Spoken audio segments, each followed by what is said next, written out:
Hello friends, une vidéo, j'espère, express et rapide pour répondre à une question qui m'a été posée sur Instagram. Là, comme vous savez, je ferai que ça pour un bon moment parce que je suis un peu...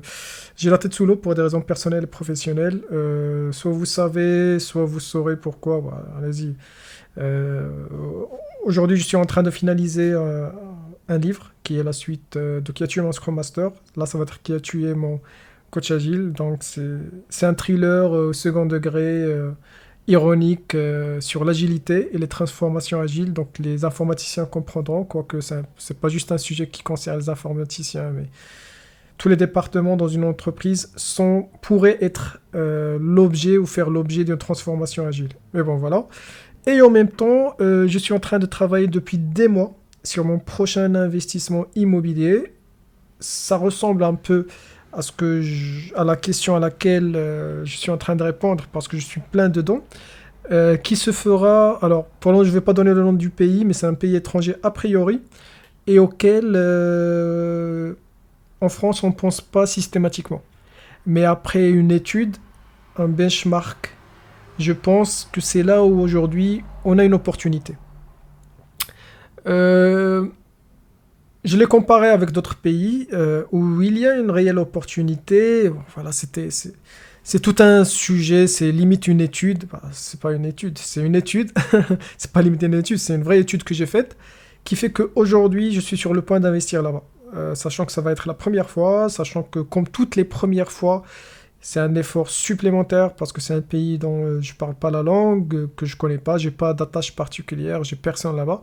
Mais il a fallu créer un réseau et vérifier chaque information pour ne pas tomber dans le piège d'aller contacter un chasseur un chasseur d'appartement qui vous facture, qui vous vend la merde. Je m'excuse, mais c'est la réalité, c'est la vérité.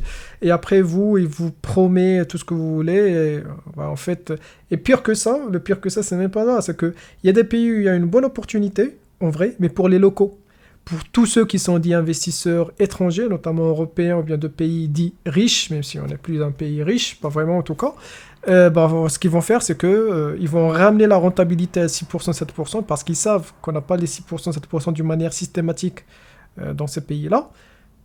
Et la différence, ils l'ont prise. C'est-à-dire, on est passé à côté d'une énorme rentabilité juste parce qu'on ne parle pas la langue, juste parce que ça fera l'objet peut-être d'une autre vidéo, c'est un autre sujet, c'était dit d'une manière rapide. Maintenant, on va répondre à la question. Faut-il investir en France en immobilier en 2023?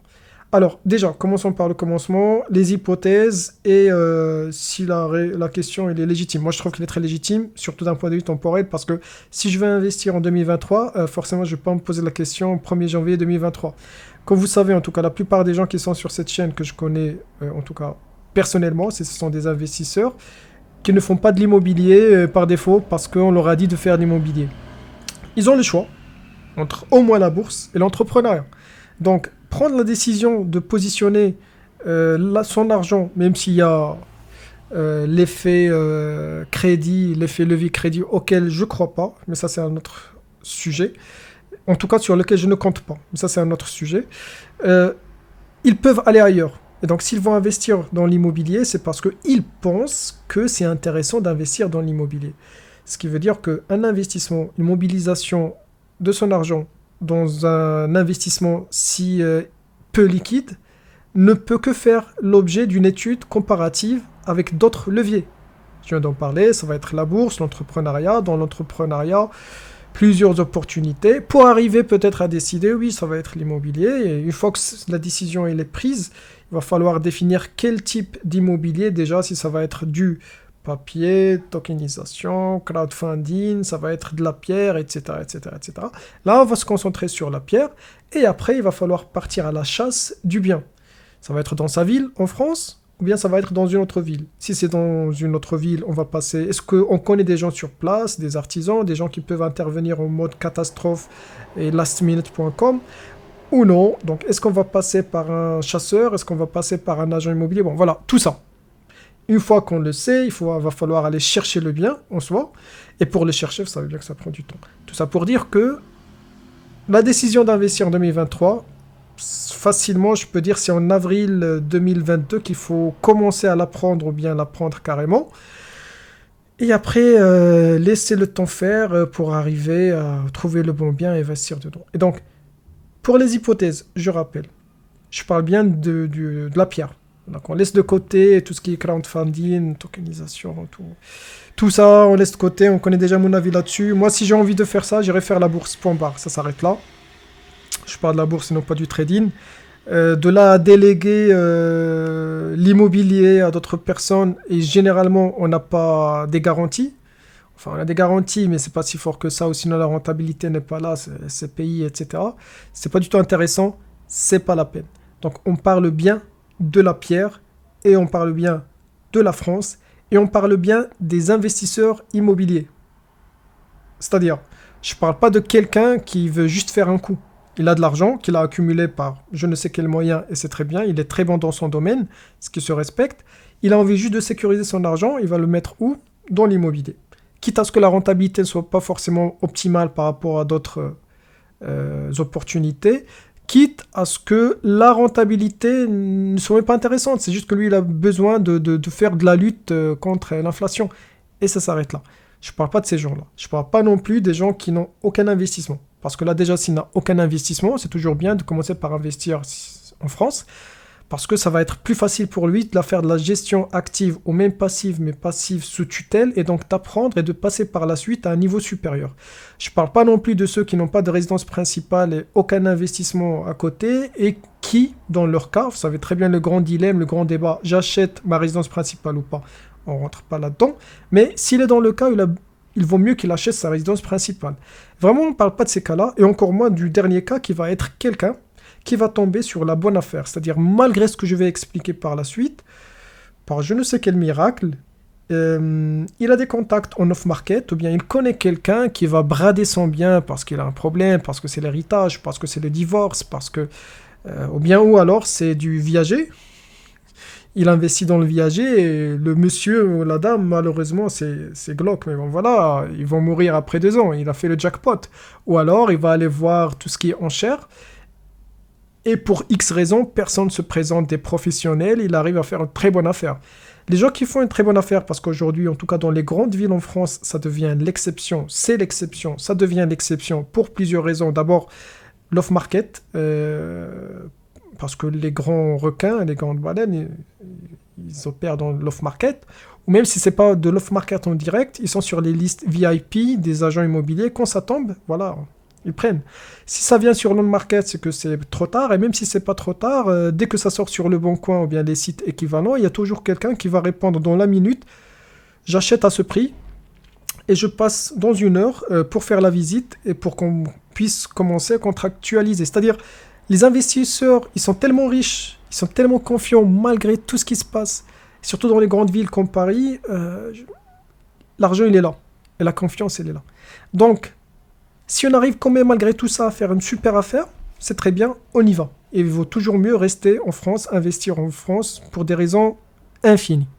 Là, je parle de l'investisseur un peu moyen, d'une manière générale, dans le cas général, qui va représenter 90%, allez, on reste sur Pareto, 80% des cas. Et là, on est déjà à 8 minutes. Donc, je pense que là, on a compris les hypothèses, on a compris le contexte, on peut aller attaquer directement.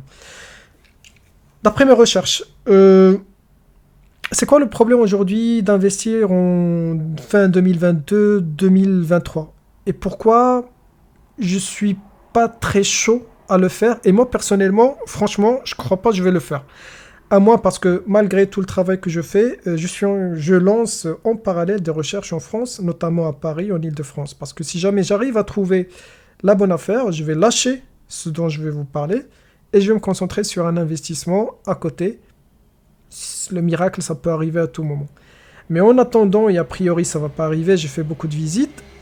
Quels sont les problèmes pour 2023?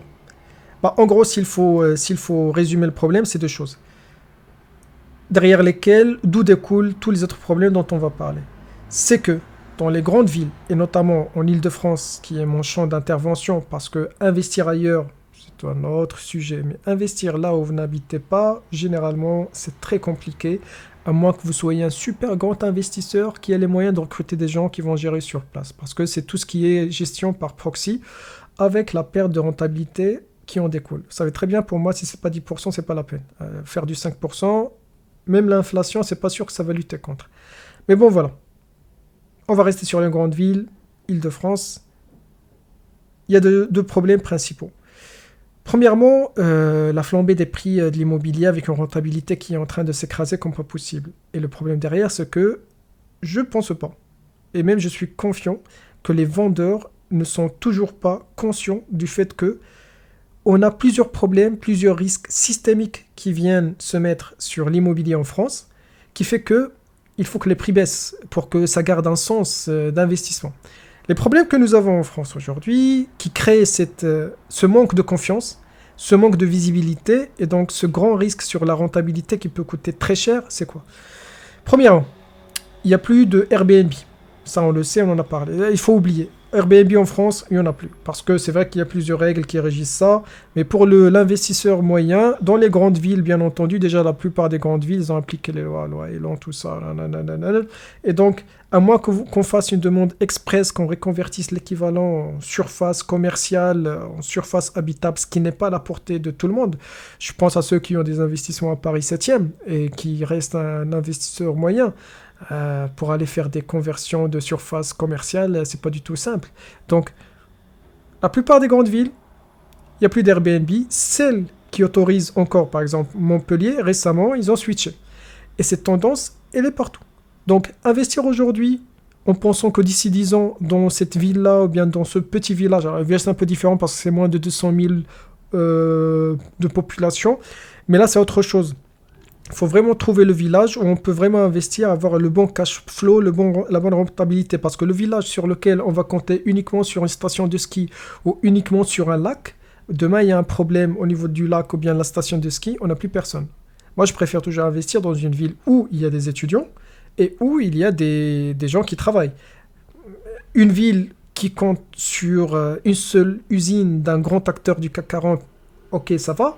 Mais demain, le CAC 40, il part en Irlande, ou bien il part je ne sais où, c'est pas possible. Et je comprends pas les gens qui font ça. Après, chacun fait comme il veut, mais c'est pas ce que j'appelle personnellement un vrai investissement. Mais qui suis-je? Donc, pour revenir au sujet, ça va être un investissement dans une grande ville, ça va être un investissement dans votre ville, ou bien une ville avoisinante, où là, vous avez les moyens de gérer comme si vous gériez vous-même, parce que derrière, pas de proxy, donc pas de perte assez prononcée du chiffre d'affaires, de la rentabilité, etc. etc. Eh bien, aujourd'hui, comme je disais, il n'y a plus d'Airbnb, on va vraiment oublier. Et au-delà d'Airbnb, dans la plupart des villes, il y a le plafonnement des loyers et la réglementation des loyers. Ces deux éléments ont été pris, c'est très bien, on sait très bien que c'est louable comme décision, c'est bien pour le pouvoir d'achat, c'est bien toutes les raisons du monde, mais malheureusement d'un point de vue purement investisseur, voire même égoïste investisseur, pour des gens qui ont des crédits ou bien pour des gens qui essayent de se constituer, ça tue énormément la rentabilité, mais énormément. Et donc, deuxième élément, troisième élément, ça va être la fameuse loi du DPE. Donc, le problème de cette loi qui est, encore une fois, il n'y a aucun doute que c'est de la bonne foi, ça part, c'est très bien, c'est l'écologie, c'est tout ce que vous voulez. En plus, aujourd'hui, il y a la crise Russie, énergie, tout ça. Donc, clairement, c'est une bonne décision. Mais dans les faits, qu'est-ce qui se passe? Vous allez acheter un bien. Ce bien-là, parce que la plupart du parc, je crois plus que 50% du parc en France, voire plus, moi je suis confiant, ça va être 70%, voire plus, parce que entre ce qui est déclaré et la réalité, il y a toujours un hiatus. C'est passé. Parce qu'aujourd'hui, comme on sait, c'est à partir de C, donc ABC, c'est là où on est safe. On sait très bien d'ici 2035 ou après, il n'y a pas de souci, c'est louable, on peut louer sans problème, c'est avouable, c'est tout ce qu'on veut. Donc, si on n'est pas sur C, que ce soit G, E, F, D, ça veut dire à un moment donné, on va devoir faire les travaux. Très bien. Ça veut dire que je vais devoir faire les travaux. Les travaux, ça coûte cher. Les travaux, c'est des problèmes, c'est des risques. Alors, on sait très bien que c'est une super opportunité, mais ça reste... Vous savez, je parle des hypothèses, ça fait partie aussi des hypothèses. Parce que les travaux, par définition, c'est une super opportunité. Dans un cas particulier, si dans le prix d'achat, j'inclus ces travaux-là et je garde une marge. Or, le problème des DPE, c'est que ce sont des travaux qui sont très différents. Parce que je vais faire des travaux d'isolation, attention. Après, je vais perdre de la surface, ce qui veut dire, je rappelle qu'il y a un plafonnement de loyer, je vais perdre en termes de loyer, donc rentabilité. Et quand je vais vendre, je perds la surface, donc je perds en termes de rentabilité et de plus-value. Or, il y a deux problèmes là-dedans. Premièrement, c'est que les vendeurs aujourd'hui dans les grandes villes, Paris, Île-de-France comme exemple, ils n'intègrent pas ça. Ils vendent au prix du marché, ils s'en foutent, mais royalement. Tu as beau lui expliquer, il te dit, bah, il y a l'offre et la demande. S'il est à Paris, s'il est dans une bonne ville, il aura un acheteur. Ce qui dumpe énormément le marché, mais pas le marché des vendeurs, le marché des acheteurs, en tout cas pour les moments. En tout cas pour les moments, et peut-être ça ne va pas changer, parce qu'avec tout ce qu'on dit, la crise, si ça n'a toujours pas changé, c'est que ça ne va pas changer demain, sauf s'il y a un cataclysme particulier, ce qu'on n'espère pas, parce que quand même, généralement, il y aura d'autres effets de bord qu'on ne veut pas. Mais bon, voilà. Et la deuxième chose, c'est que euh, faire les travaux, c'est pas une garantie que vous allez atteindre la catégorie, la classe énergétique C ou B ou A. Et c'est là où c'est grave, c'est-à-dire par la force de la loi, qui est quand même l'autorité suprême, on va vous demander pour mettre en location de faire des travaux, de perdre de l'argent, d'investir. Bon, après, la plupart de ces travaux-là, c'est vrai, ils sont défiscalisés, mais il va falloir avancer l'argent pour passer à C. Mais faire les travaux n'est pas une garantie. Il y a beaucoup de gens qui ont fait les travaux, qui ne sont pas partis à C, et il n'y a aucune explication. Parce qu'ils ne vont pas refaire les travaux. Ou alors il va falloir doubler la mise, plus ou moins. Mais ça n'a aucun sens. Si dans la loi on disait il faut faire les travaux, et derrière, si vous avez C, très bien. Si vous n'avez pas C, bon, voilà, on trouvera une solution. Vous pouvez quand même louer, je ne sais pas quoi. D'accord. Mais là, on fait un investissement, et on n'a aucune garantie. Parce que la méthode de calcul a été faite d'une certaine manière, que personne ne comprend. Et l'audit se fait d'une autre manière, qui vous ramenez deux audits différentes, énergétiques, vous aurez facilement deux résultats différents. Et allez savoir c'est quoi le problème. De toute façon, personne ne vous donnera, personne ne saura. Il n'y a aucune garantie. Ça, c'est grave. Donc, tout ça crée encore une fois l'incertitude. Et c'est pas juste l'incertitude, c'est un grand danger sur la rentabilité. Et vous n'aurez que vos yeux pourront pleurer par la suite. Et je rajoute à ça la fameuse inflation. Donc après, on va me dire l'inflation, c'est partout dans le monde. Effectivement. Et voilà, là on parle de la France, il y a une grande inflation. Et derrière, parce que généralement on dit l'immobilier c'est anti-inflation. Pourquoi? Parce que les loyers vont aller suivre et s'indexer sur l'inflation. Aujourd'hui, c'est pas le cas. Il y a une super inflation qui est accélérée. La loi est sortie pour dire que on va augmenter, je crois, 3,5%, un truc du genre, autour de 3%, entre 3 et 5%. Mais bon, voilà, on est loin de l'inflation, de la moyenne de l'inflation annuelle, et on ne sait pas ce qui va venir dans les années à venir. Donc tout va augmenter, sauf nos salaires, bien sûr. Je dis salaire, mais derrière, c'est l'équivalent. Et les loyers. Voilà. Voilà. Tout ça fait que aujourd'hui, je pense qu'il y a trop d'incertitudes sur l'investissement immobilier. Encore une fois, à quelques exceptions près, qui va être, vous faites une super transaction, une super opération. Et moi, si j'investis mon argent, parce que vous savez, généralement, j'investis sans crédit, c'est aussi pour ça que j'ai pas des immeubles, mais c'est un choix, parce que mon système, il est fait de telle sorte que l'immobilier, c'est pour s'enrichir. C'est pas le moteur. Le moteur, il est ailleurs. Et l'immobilier, c'est pour renforcer. Donc tout ça fait que je préfère mettre mon cash sur autre chose plutôt que de le mettre sur l'immobilier en France, malheureusement. J'aurais préféré que ce soit en France, pour toutes les raisons du monde, mais ça ne va pas être pour 2023. En tout cas, moi, personnellement, je vais attendre. Peut-être 2024, 2025, le temps de voir un peu plus clair dans ce qui se passe, de ce que je viens de vous lister, éventuellement ce qui va venir aussi par la suite. Si ça se trouve, le gouvernement comprendra qu'il y a quelque chose qui ne marche pas trop bien. Là, on vient d'avoir les élections, donc il n'y aura pas un grand changement en termes de politique. Mais quand on voit, par exemple, que pour la loi des PE, ils ont reporté de 2023 à 2025 les contraintes sur la classe G, bon, d'une part, on va se dire, ok, c'est des reports. Un jour, à un moment donné, il va falloir dire, on y va. Mais bon, peut-être ça veut dire qu'éventuellement on est en train de se remettre en question. Mais moi, bien sûr, je ne suis pas prêt à acheter un bien en F ou en G au prix du marché, faire les travaux ne donnent rien, et après j'en fais quoi? C'est pas possible. Et vous savez qu'à Paris, ou bien dans la plupart des grandes villes, dans l'ancien en tout cas, il y aura des biens qui sont, je n'ai pas envie de dire impossibles à rénover correctement, mais ça va être trop compliqué. Vous prenez un vieil immeuble, rez-de-chaussée, avec des caves en bas, allez les isoler. Vous allez isoler, ça ne va pas être changer la fenêtre ou changer la porte qui va aider. C'est même pas les murs, c'est des remontées capillaires, c'est les caves. Vous êtes dans une copro. Vous faites quoi? Et en plus, si vous n'avez pas une grande hauteur sous plafond, vous faites quoi? Donc ça peut tourner très rapidement à une catastrophe. Donc pour 2022, ou bien pour 2023, je passe mon tour. Je vais voir ailleurs et on va en parler par la suite.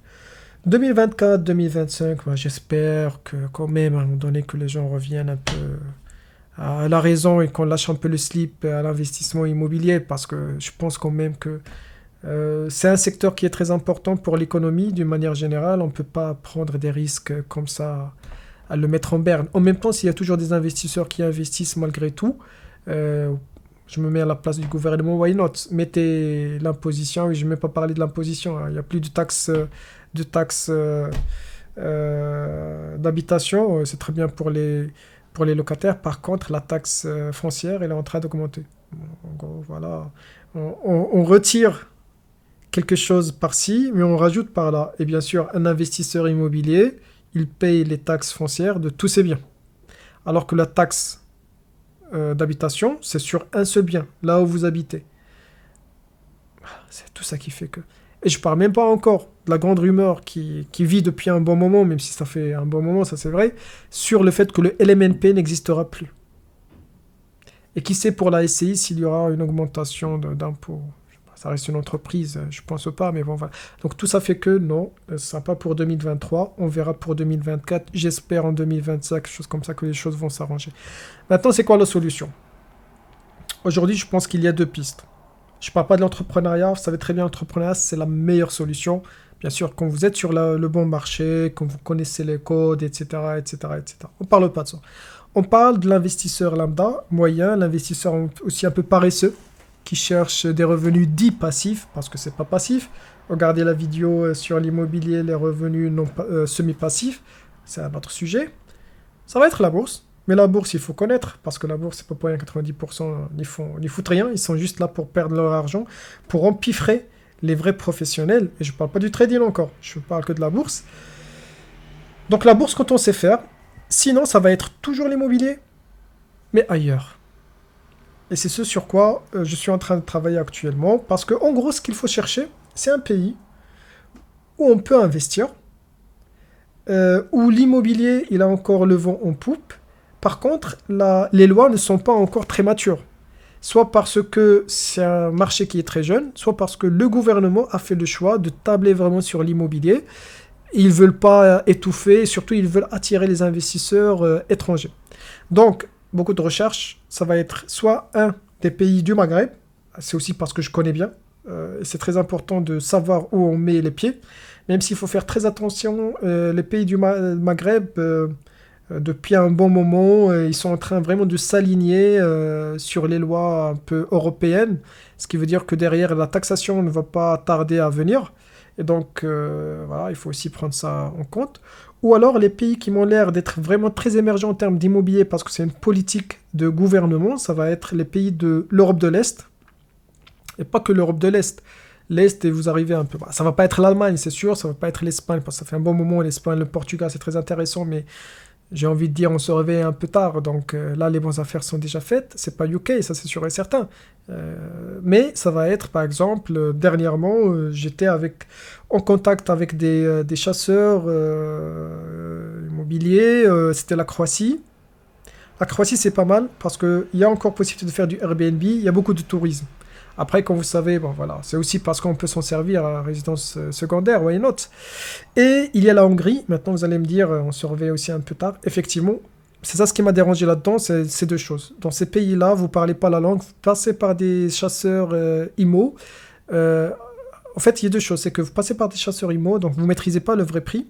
Et surtout, rien que pour avoir accès à l'information, il y a des sites pour les investisseurs étrangers, des sites pour les locaux. Les locaux, vous trouvez de très bons prix. Les investisseurs étrangers, bah, les prix sont juste gonflés parce que vous êtes un investisseur étranger. Et du coup, la rentabilité, c'est limite que ça sert à rien. La Hongrie, il a été vraiment trop prise par sa réputation. Et donc, est-ce qu'il faut investir encore dedans? Je pense qu'il y a encore des choses à faire.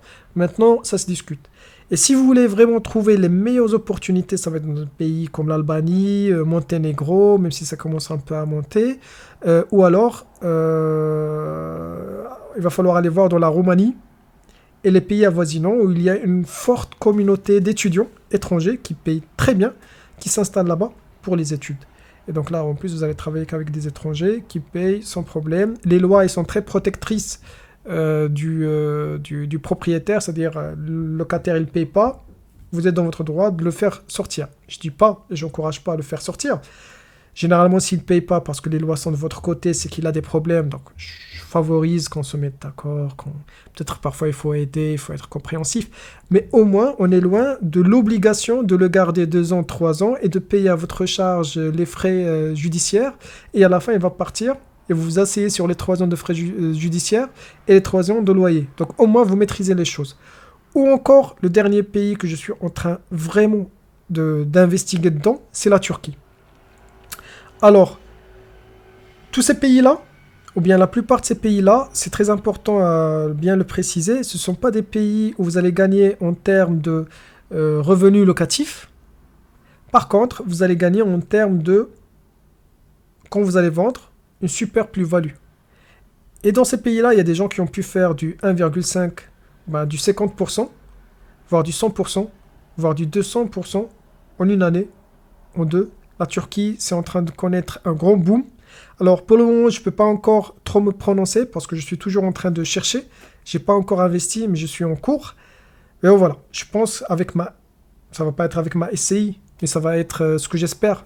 Alors, ce n'est pas avec ma SCI pour plusieurs raisons, mais ça, j'en parlerai dans une vidéo sur la Turquie si jamais ça aboutit. Mais avec mon holding, par un montage, je vais y investir. Et c'est ça. En espérant que dans 2 ans, 3 ans, je puisse faire facilement du 100%. Et après, rebolote. Et après, voilà. De toute façon, c'est toujours bien, on paie nos impôts en France. Hein. Je n'ai pas une holding en Irlande. Donc voilà, que ce soit investir en France ou ailleurs, on paiera toujours les impôts en France, ça c'est sûr et certain. Mais au lieu de faire de l'immobilier en France en attendant plus de visibilité, je le ferai ailleurs.